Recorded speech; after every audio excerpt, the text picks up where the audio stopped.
Tonight, a Target 12 Investigators exclusive, Taxpayer Taxi. We've discovered the state's top legislators are being taken for a ride, and you're footing the bill. Our investigation reveals the Senate President and House Speaker each have a car and a driver at their disposal, paid for with your tax dollars. But tonight, we're raising questions about how this pricey perk is being used by one of them. Let's get right to Target 12 investigator Tim White for the exclusive details. These cars are fueled with taxpayer dollars, so they should be used for state business. But we found that wasn't always the case. It's the biggest political fundraiser of the year in the heart of campaign season, the Rhode Island Democratic Party's annual Unity Dinner. Anyone who is anyone in the Democratic Party is there, including one of the most powerful elected officials in the state, Senate President Teresa Paiva-Weed. And make no mistake, this is a partisan fundraiser. Donations are $35 a seat or $1,500 a table. Campaign finance reports show the Senate President went big, the maximum amount of $1,500. That night we watch as this SUV comes to pick her up. But this isn't the Senate President's personal car, it's yours. A taxpayer-bought and maintained Ford Explorer with a publicly funded state employee at the wheel. The driver waits for an hour and a half. Finally, she emerges, a goodbye from staffers, and the Senate President departs.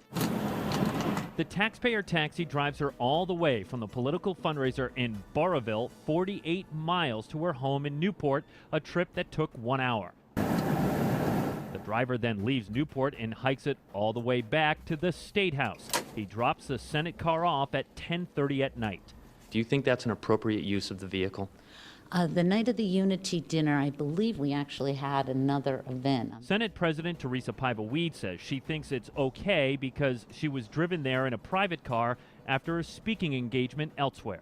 The policy that I have that I have had here in the office has been to go in a private vehicle if there's a political event and be picked up at the political event to be brought home. And those rare occasions when I'm dropped off or picked up, it would be a very rare occasion. Records reveal both the Senate vehicle and one assigned to the Speaker of the House were purchased for a total of $59,000. They cost $7,500 a year to maintain.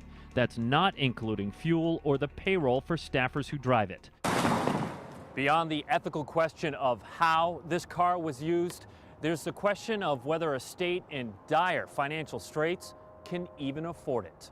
We checked with our neighbors in Massachusetts, where they have a full-time legislature, as well as Connecticut with a part-time assembly like ours. Neither state supplies their top legislators with a taxpayer-funded car or driver. But in Rhode Island, the taxpayer taxi is getting a lot of use. We spotted the Senate President meeting with a fellow senator at a Providence restaurant. For more than an hour, a staffer waits in the car. On another occasion, the car picks her up at a meeting with city and town leaders in Warwick. And again, takes her over the Newport Bridge to drop her home. The driver then has to drive all the way back to the State House. Certainly, I inherited the state vehicle. It was a tradition. The vehicle was acquired in 2007 prior to me becoming the Senate President. House Speaker Gordon Fox also has a car assigned to him with a paid aide behind the wheel. Records show the House vehicle used by Fox has 29,000 miles on it. The Senate car used by Paiva-Weed has 80,000 miles. Remember, they were bought at the same time. We've seen Fox use the car for daytime meetings and lunch with a colleague. We did not witness the House Speaker use it at any partisan events. Clearly, during the campaign season, as a defined season, I never use it, and I'm very sensitive to that. We wanted to know how else this car has been used over the years, but we're told they don't track that. We've learned other senators can use the car with permission. Already, this report is prompting possible change at the State House. I'll have that development for you tomorrow on Eyewitness News at 6. With the Target 12 investigators, Tim White, Eyewitness News.